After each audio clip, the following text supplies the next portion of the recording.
Okay, so let's do your daily reading Earth sign.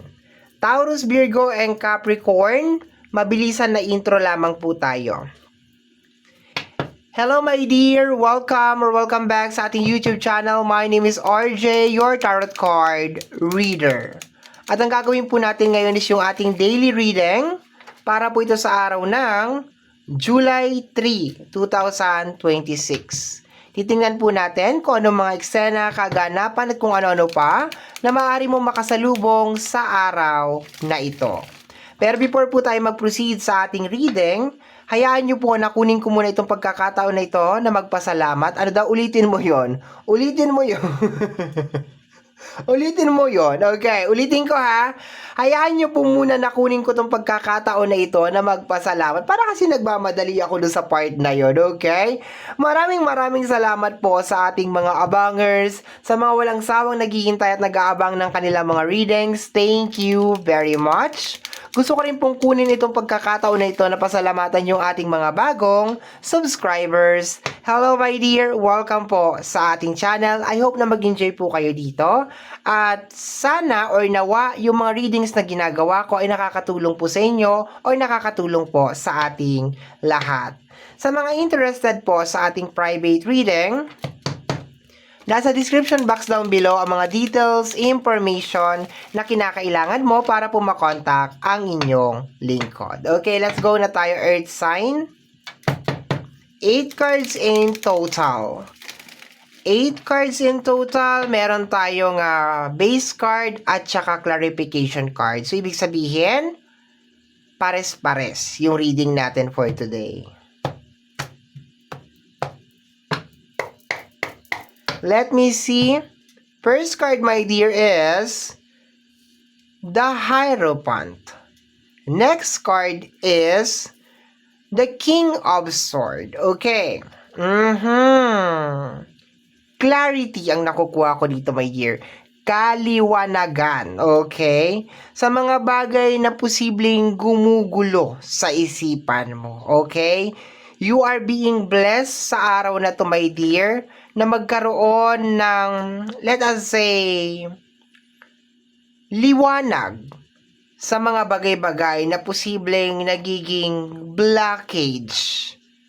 Okay? Nagiging blockage sa mga bagay na gusto mong mangyari. Baka lately, napakarami talaga mga distraction ang nangyayari sa iyong paligid. Okay? Pero today, yung mga distraction na yan o yung mga panggulo na yan ay nabibigyan yan, my dear, ng linaw.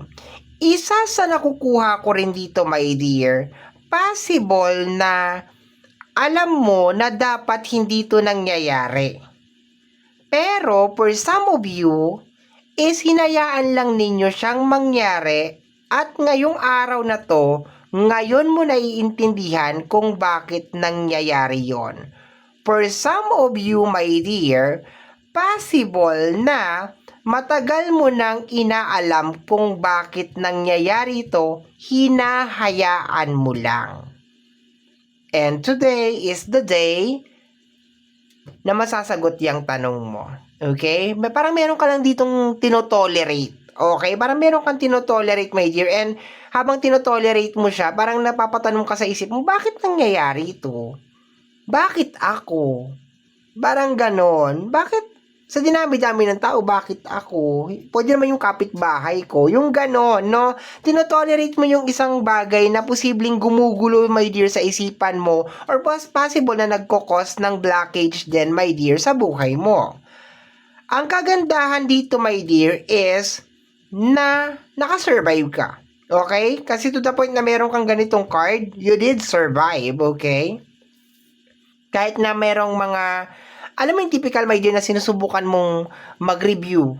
I need to set some example, my dear. Sinusubukan mong mag-review kasi meron kang exam.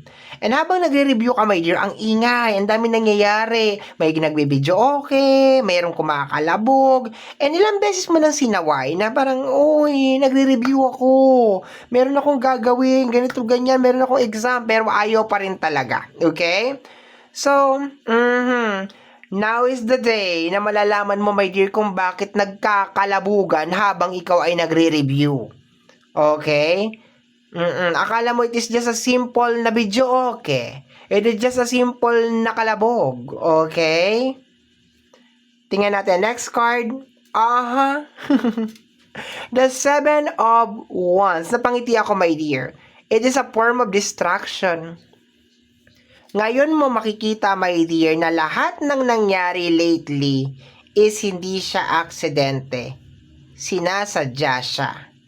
Okay, kaya hindi pala tumigil-tigil yung ingay, my dear, is because it is intentionally.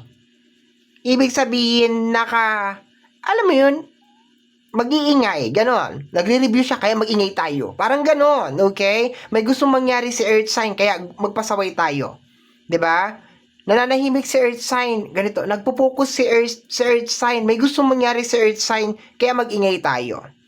Okay, paki-clarify nga po yung Seven of Wands. The King of Pentacles, sabotage, okay?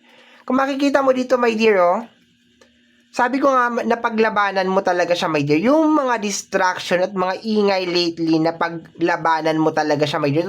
To the point na napapanood mo to, my dear, you made it. Sa kabila ng ingay, nakapasa ka sa board exam. Okay, kung ano man yung exam na yan, my dear, kung ano man yung gusto mong mangyari, you are there. Nangyari na siya, okay? Ang bonus ngayong araw na to, my dear, is yung malaman mo kung bakit ang ingay-ingay nila habang nagpo-focus ka doon sa goal mo. Bakit nagpapasaway sila? Bakit nila ginagawa to? Yun ang pinakabuong highlight nitong reading natin, my dear. Okay? Yung dahilan o yung pinaka-reason kung bakit sila gumagawa ng distraction. At kasabay pa nito, my dear, habang binabangon mo yung sarili mo. 'Di ba? What a coincidence. 'Di ba? Ano yun? Aksidente lang. Okay, tingnan natin. Next card is the Six of Wands. Energy ng success. I told you. You made it. Diba? I can make it through the rain. Ang team song mo, my dear. I can make it through the rain. I can stand up once again. Ganon. No? Bonus na lang to, my dear. Actually, this is a bonus na lang, my dear. Kasi you are there, eh. No? Magpasalamat ka, of course, sa ating buong may kapal for always guiding you, my dear. And of course, magpasalamat ka rin sa sarili mo for not giving up. Okay? Magpasalamat ka sa sarili mo, my dear, for not giving up. Kasi kung sinuko mo to, malamang wala ka dyan. The Wheel of Fortune. Okay? Dahan-dahan mo na, my dear, na naiikot, my dear, yung ruleta ng buhay mo. No? Wala ka pa talaga doon. Okay? Wala ka pa doon. Pero, nandun ka na sa pinakaunang baitang patungo doon sa gusto mong mangyari. Let us say, merong 100 step para maabot mo yung pangarap mo, my dear, at nandun ka na sa pinakaunang baitang. Uy, sasabihin mo, ay, pinakaunang baitang pa lang, ayoko, gusto ko mga 50. Uy, hindi mo ba alam para makapunta ka dyan sa pinakaunang baitang na yan? Napakarami mong obstacles and challenges na kinakailangan pagdaanan. At isa sa mga obstacles and challenges na yon ay itong maiingay na to. 'Di ba? Hindi lahat nakaka-survive diyan. Sa sobrang ingay minsan ng mga taong ito, mayroong mga tao na nag-uumpisa ng tumakbo sa kalsada dahil hindi na kinakaya yung pressure. Alam mo yon, natanggal na yung tornilyo. Sabagay, yun naman ang pinaka-main purpose talaga nila, di ba? Kaya nga sabi ko, congratulations. Kasi you made it this far. Nabuo pa rin ang tornilyo mo. Wala pa rin nakakalas. 'Di ba? Kaya ako sasabihin mo, ano, nasa unang baitang pa lang ako. Uy, magpasalamat ka, buo pa rin ng tornilyo mo. Yung iba, wala ng mga tornilyo. 'Di ba? This is going to, sure success na kasi to, my dear. This is a sure success, my dear. To the point, my dear, na na-overcome mo tong ingay na to, sure success na. And to the point na magkakaroon ka ng clarification ngayong araw na to kung bakit nila ginagawa yon. It is a part of your success. Kasi bakit? Once na malaman mo, my dear, kung ano yung reason kung bakit sila nag-iingay, wala na. 'Di ba? Kahit magpaputok pa sila, maski na mag-arkila pa sila ng banda dyan, dire-diretso ka. Bakit? Alam mo na kung ano yung reason kung bakit sila nag-iingay. It is a form of distraction para hindi mangyari yung mga bagay na gusto mo mangyari. Wheel of Fortune and the Six of Wands, you are back on track, my dear. Congratulations. We have here the energy of the Death card. Transformation ang nangyayari, my dear, ngayong araw na to. Mabubuo na ang transformation mo ngayong araw na to. Kung dati binibigyan mo lang ng mga second chance, ay, kaya siguro sila nag-iingay kasi, 'di ba? Kailangan talaga nilang mag-ingay. This time, makikita mo, my dear, na hindi talaga nila kailangan mag-ingay. Actually, dapat tahimik din sila. Sila dapat ay nagpapahinga. Dapat sila ay nagme-meditate or nagpe-prayer there. Kaso pinili nila mag-ingay. Pinili nila mag-ingay, my dear, because nakikita nila na nagre-review ka. 'Di ba? Meron kang gustong mangyari kaya para hindi makapag-focus. Sige, gawa tayo ng mga 'di ba? Mag-ingay. 'Di ba? That card, paki-clarify po. The Queen of Wands. You are unstoppable, my dear. Unstoppable. We have here the energy of the Three of Pentacles. Tuloy-tuloy lang ang creation, the Temperance, and the Queen of Pentacles. Diba? Tuloy-tuloy lang. Dire-diretso ka na nito, my dear. Okay? You are unstoppable na. Okay? Pinaka-highlight ng reading natin ngayon, it is the confirmation kung bakit ginagawa ng isang tao o ng mga tao yung mga bagay na ginagawa nila laban sa'yo. Today is the day. And then after mo malaman yan, gagawa ka ng Death card. You will be cutting these people off. Wala nang balikan. Okay? Permanently. Wala nang balikan. As in, cut na talaga. Wala nang second chance. Okay?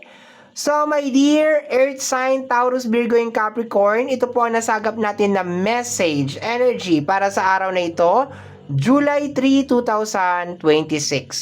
Kagaya po ng lagi kong sinasabi, ang tanging hiling at dasal ko lamang po sa ating buong may kapal ng mga readings na ginagawa ko ay nakakatulong po sana sa ating lahat. Maraming salamat po. Thank you, my dear. Take care of yourself. Bye-bye.